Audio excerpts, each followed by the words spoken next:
حضرت سیدنا ابن عباس رضی اللہ تعالیٰ عنہ کا ارشاد گرامی ہے کہ ایک بار حضور علیہ الصلاۃ والسلام مدینہ منورہ تشریف لائے اور وہاں آپ صلی اللہ تعالیٰ علیہ وآلہ وسلم نے یہود کو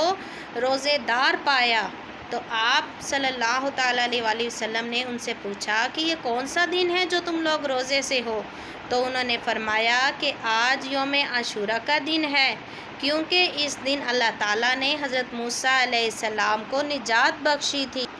اور فرعون کو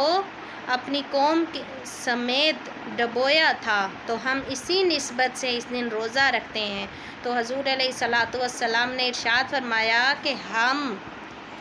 تم سے زیادہ حقدار اور نسبت رکھتے ہیں۔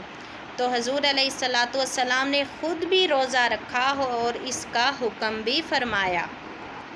صحیح بخاری جلد نمبر 1 صفحہ